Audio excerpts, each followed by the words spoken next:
Hola Gabriel, ¿cómo estás? ¿Qué tal? Muy bien, un gusto estar contigo y tu audiencia. Bueno, ¿dónde te ubicas? ¿Dónde te encuentras? Soy argentino y estoy en Buenos Aires, vivo en el Gran Buenos Aires, en el partido de San Martín. Déjame que te presente. Tu nombre es el doctor Gabriel Jorge Castellá, eres médico psicoterapeuta, autor de 13 libros y además conferencista. Eres especialista en medicina y psicología transgeneracional y en logoterapia. Eres investigador, sistematizador y divulgador de la teoría del programa de vida, teoría creada por tu padre, el doctor Arminio Castellá, y egresado de la Escuela Junguiana de Antropología Vincular. Realizas constelaciones biológicas también y estás formado en medicina psicosomática y en sofrología. Bienvenido. Muchas gracias, un gusto estar contigo y tu audiencia. Quiero hacer una ínfima corrección. No soy constelador, no hago constelaciones biológicas. Sí trabajo indagando las huellas que quedan en cada uno de nosotros a partir de las vivencias que tiene nuestra madre al concebirnos, pero no trabajo con constelaciones familiares. Bueno, vale la aclaración. Y justamente ese es el tema que vamos a hablar hoy, que son las vivencias maternas y las memorias ancestrales que impactan durante el periodo que la mamá concibe al hijo y las circunstancias en las que concibió ese bebé, Ujú. ¿no? Que dejan esa huella en nuestra vida adulta. Cuéntame un poquito, tu padre fue quien empezó con los estudios durante el periodo que la mamá concibe al hijo. Mi padre fue médico clínico, egresó en los años 50 en la carrera de medicina en la Facultad de Medicina de la UBA, en la Universidad de Buenos Aires, y puso su consultorio en la localidad de San Andrés, partido de San Martín, provincia de Buenos Aires. Comenzó a trabajar como clínico y en una época en que era como una especie de médico de familia y atendía a todo el grupo familiar, con las más diversas patologías. Lo primero que le llamó la atención, y ubiquémonos casi 70 años atrás, la estrecha relación que había entre la forma de enfermar de esas personas y sus conflictos afectivos, sus estados anímicos. Hoy esto no es llamativo, pero en aquel entonces sí lo era. El siguiente evento que fue decisivo para lo que vamos a conversar hoy fue que empezó a ver que había una relación muy estrecha entre la madre y los hijos y que la afectividad de la madre influía en el modo en que sus hijos se enfermaban. El paso siguiente fue que si él ayudaba a resolver esos conflictos afectivos, sus estados emocionales, los hijos curaban mejor o más rápido aún de dolencias, entre comillas, orgánicas. Pero surgió una pregunta que fue decisiva, que es la siguiente. Si esto es cierto, esta conexión entre la madre y los hijos y sus estados anímicos influyen en cómo enferman, ¿por qué si tiene, por ejemplo, cuatro hijos o cinco, enferma uno y no todos? Y la respuesta se la dio una paciente que en la intimidad del consultorio le confesó, lo había ido a consultar por un problema de salud serio de su hijo, y le confesó que lo había querido abortar. Entonces, a partir de allí, reitero, en los años de la década del 50, comenzó a investigar si podía haber alguna relación entre el modo en que había sido concebido y gestado a los hijos y lo que les pasaba. Y lo fascinante es que llegó a la conclusión que toda madre, en el periodo en que concibe al hijo, genera para él un programa de vida. Y como mencionaste, este programa de vida está sustentado en un trípode vivencial. Las vivencias que están vinculadas a la concepción, que después si quieren profundizamos, las circunstancias que acompañan a la concepción, pero la clave no es cómo son las circunstancias en sí, sino cómo son vivenciadas esas circunstancias. Y el tercer eje que conforma este trípode vivencial tiene que ver con todo el cúmulo de vivencias que generación a generación se fueron transmitiendo. Lo voy a decir de otra manera. Tú, yo, cualquiera de nosotros, todos traemos un programa de vida que nos formuló nuestra madre o diseñó nuestra madre y con el que nos proyectó la vida. Pero nuestra madre también fue hija.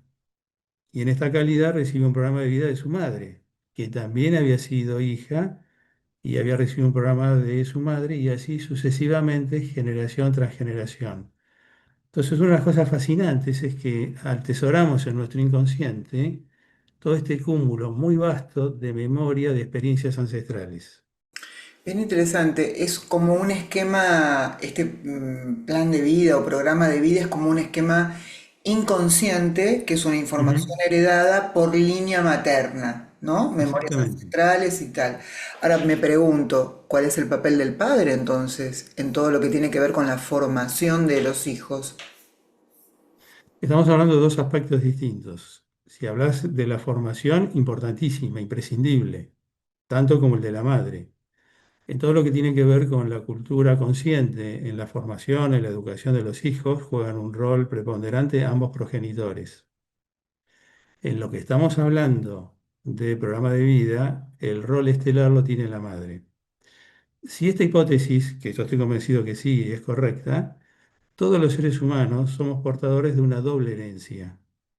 Tenemos una herencia o un programa genético en el que sí intervienen en igual proporción padre y madre, cada uno aportando 23 cromosomas, pero por otro lado tenemos esta otra herencia que es netamente cultural y la que las transmite, quien es la encargada de alguna manera de diseñarla y transmitirla de generación en generación, son ustedes las mujeres. Y uno de los roles fascinantes que ustedes tienen es de ser reservorios de la cultura humana. Inclusive, desde el punto de vista biológico, hay otro aspecto que se viene investigando desde hace varios años que tiene que ver con el ADN mitocondrial. Este ADN mitocondrial lo transmiten solamente las mujeres. Lo que sí se evidencia en la clínica es que se traspasa de una generación a otra este cúmulo de vivencias y Ujú. que influye, y esto es importante también considerarlo, como señalaste muy bien, esto es una memoria que queda a nivel inconsciente, pero marca un condicionamiento, marca una tendencia, no es un determinismo. Es decir, no carecemos nosotros, los seres humanos, de libertad a pesar de tener todo este bagaje. Influye, condiciona, pero no determina. Bueno, lo interesante es reconocerlo Claro, por y supuesto, poder trabajar. O sea, este exactamente. programa, discúlpame, este programa condiciona aspectos del hijo que pueden llegar a pasar por personalidad, reacciones ante estímulos, forma de enfermarse, como tú mencionabas, Ujú, miedos, modo de actuar. Y está directamente relacionado a cómo, por ejemplo, se sentía ella en la época de concebir al niño, ujú. la expectativa que tenía de ese hijo, la vivencia, los miedos, sus propios traumas. Ahora, te pregunto, ¿qué sucede con los hijos adoptivos? Porque ya traen su programación, digámoslo así, y al juntarse con la programación de la línea de la madre adoptiva, ¿cómo eso funciona? No sé si es una pregunta válida o no. En un plano muy profundo, permitime esta introducción, todos los seres humanos somos hijos adoptivos, sin excepción. Y esto parece, por lo pronto, polémico o disparatado. Pero voy a tratar de fundamentar en qué sentido lo digo. Eh, Intento remarcar la diferencia entre progenitor y padre, entendiendo por progenitor aquel ser que aportó el gameto, el óvulo, el espermatozoide, para que un ser pueda surgir a la vida. Pero desde este criterio todavía no es padre. Padre, me gustaría, o considero que debería llamarse así, aquel que asume el compromiso, la responsabilidad de guiar la vida de un ser que no puede valerse por sí mismo hasta que logre su autonomía. La mayor parte de las veces, y por suerte que es así, quienes asumen este compromiso son los progenitores. En un quantum menor de oportunidades, quienes se hacen cargo de esto no son los que aportaron para que ese ser exista. no fueron sus progenitores. Ese acto de asumir ese compromiso es un acto de adopción. Lo hagan los que llamamos padres biológicos o progenitores o quienes no lo han sido. Esto como base. En relación a lo que me planteaste, las madres adoptivas también formulan un programa de vida. Solamente que en lugar de considerar el periodo de concepción, habría que ver el periodo de adopción, en qué circunstancias eso sucedió y la historia que ella trae. Y en relación al programa de la vida, el programa de vida original, pueden ocurrir dos cosas. Hay que ver si la adopción fue antes o después de los 3 años. Lo que estamos observando, o la tendencia es que si eh, la adopción es antes de los 3 años, parte de ese programa original puede no quedar tan fuerte, porque queda encravado en la madre y después durante la crianza es transmitido. Si la adopción es a posteriori de los 3 años de edad de la criatura o del niño, ahí pueden estar los dos programas como mencionabas, lo cual puede ser un beneficio o algo que complica. Tú estabas hablando acerca del hallazgo de tu padre con respecto a individuos en edad adulta que estaban pasando por una enfermedad, pero en general o en particular, ¿cuál es la huella de ese programa en los adultos? Atañe todos los aspectos de la vida. Es como una fuerza tendencial, es una hoja de ruta existencial para desplegarnos mejor en la vida, acorde a la experiencia, el modo de sentir que ha tenido nuestra madre cuando nos concibió y gestó, y la historia ancestral. Esa proyección afectiva es esencial para comprender qué bagaje traemos y hacia dónde nos estamos orientando. Y esto abarca todas las edades, no solamente la niñez. Tenemos predisposición a determinados vínculos de pareja, a unirnos con determinadas personas. Las vocaciones también influyen en esto. Si consideramos, lo que podría agregar es que el programa de vida es como un patrón enorme de respuestas para facilitarnos nuestra vida, en función del modo en que ha sido vivido y estas experiencias que estamos hablando y todo el cúmulo ancestral. Es aportarnos las vivencias y experiencias de nuestra madre, más el cúmulo de nuestros antepasados, para que este viaje de la vida transcurra del mejor modo posible, capitalizando toda esa experiencia a nuestro favor. Mencionabas hace un instante los miedos. Los miedos no están para que suframos. Los miedos están para que nos podamos preservar, para que sepamos defendernos o cuidarnos de todo aquello que quedó asignado como peligroso o como sufrido, y tener recursos para poder hacer frente a esa adversidad.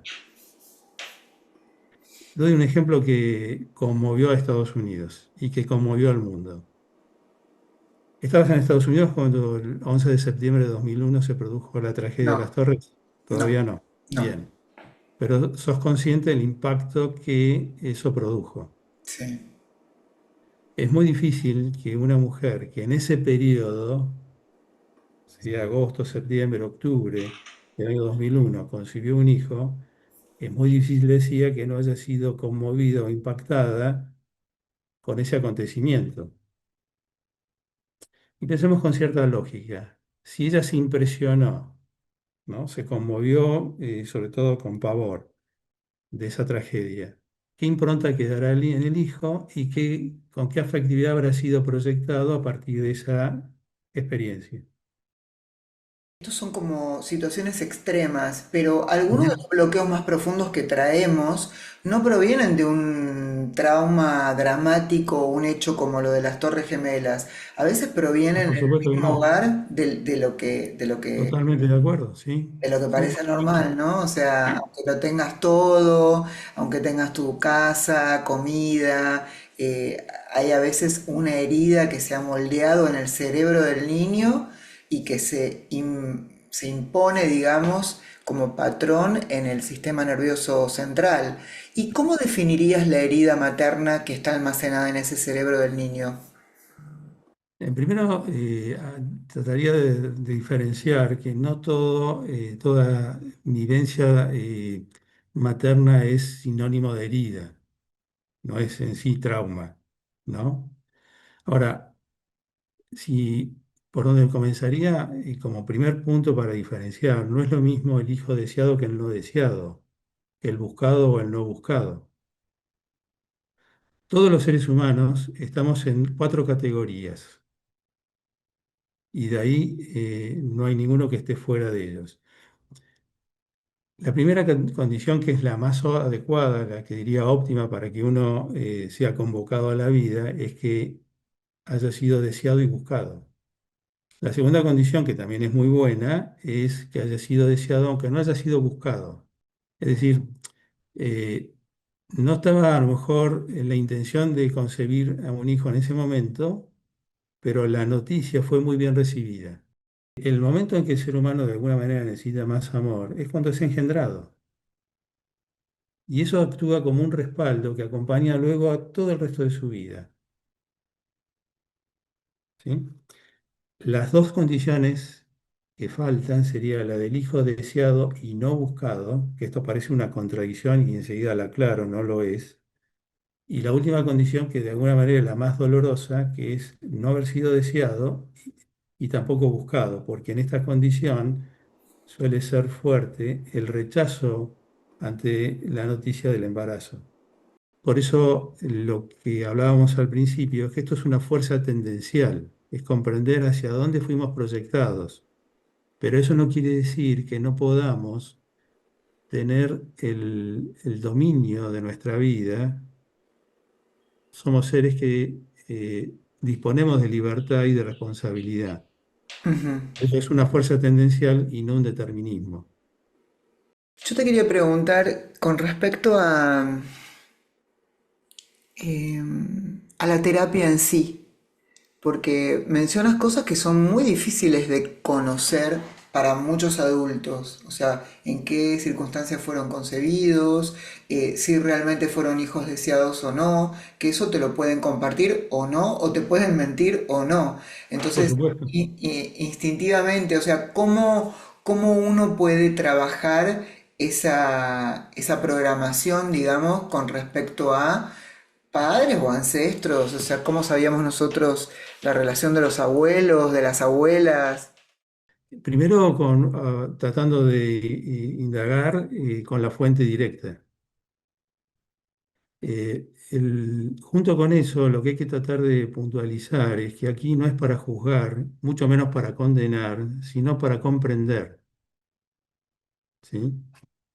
Sería un caso de error que quienes nos están escuchando y puede ver o asumir que hay aspectos dolorosos en su vida desde aquel momento y culpar a la madre o mal juzgarla o condenarla, ¿sí? Esto sería un gran error. Pero poder comprender y saber eso y saberlo elaborar es de un valor superlativo. Y lo mismo, lo que podamos averiguar desde las fuentes, nuestros abuelos, si tenemos la fortuna de contar con bisabuelos, por ejemplo, en los trabajos terapéuticos, si un paciente tiene su abuela y está dispuesta, para mí es una es un tesoro tener esa posibilidad de entrevista con ella porque nos da información respecto a qué proyectó en sus hijos, pero también sabe de sus padres y sus abuelos, con lo cual tener conocimiento de estas cuatro o cinco generaciones es vital para comprender qué traemos. ¿Recuerdas a Oliver Sacks, el neurólogo inglés? No. En cierta oportunidad le preguntaron, eh, ¿cómo definiría usted al ser humano sano? Y la respuesta de él, que me pareció genial, fue aquel que es capaz de contar su historia, que sabe de dónde proviene, que sabe dónde está y sabe también hacia dónde se dirige. Si queremos comprender de qué trayectoria estamos haciendo, tenemos que indagar de dónde provenimos. Y cada ser humano es un eslabón de una muy larga cadena que culmina en el inicio o que se inicia en los albores de la humanidad y que llega a nuestros días. ¿Sí? Terminaría con un concepto que tiene el doctor Joe Dispenza, hablando sobre la herida materna o esa programación más allá ¿Cómo de los miedos, porque puede incluir varias cosas, ¿no? En donde él no? decía que si la madre no pudo satisfacer las necesidades del niño, las necesidades emocionales básicamente, nunca fue por el niño, fue porque ella también estaba marcada por sus propias heridas, heridas que nunca se curaron, solamente fueron transmitidas. Y él hace como un llamado a recordar quién era la persona antes de la herida, porque debajo de ese ser, esa parte funcional que todos tenemos, Ujú. hay un niño que sintió el dolor por primera vez de la distancia emocional. Sin duda que hay toda una serie de encadenadas heridas previas. Una madre que rechaza la gestación, ella viene con toda una impronta que colabora que tenga este sentir. Por eso es tan importante poderlo evaluar desde un plano de comprensión y no de condena. ¿Sí? Muchísimas gracias, Gabriel, por todos los conceptos y la mirada tan interesante que nos diste sobre un tema tan importante que es el momento de concepción de la vida de cada uno. Y si me permitís, asociado con esto que mencionabas recién, eh, podemos definir de distintas maneras, podemos definirnos nosotros, los seres humanos, de distintos modos. Uno de ellos es que los seres humanos somos seres amables. Y esto significa que somos absolutamente necesitados de recibir amor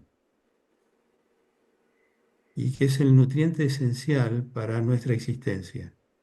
Así que estos ancestros tan primitivos, en estos lenguajes indoeuropeos, tuvieron la intuición de percibir que el amor está vinculado a la nutrición y que para todo ser humano es el nutriente esencial, sin el cual no se puede emerger a la vida y sin el cual no podemos sostenernos en vida. Súper importante, el amor es todo, sin amor no podemos vivir. Te mando un abrazo muy fuerte de aquí a Argentina y nada, seguimos en contacto. Gracias, Gabriel. Yo gusto y muy agradecido por esta invitación. Igual.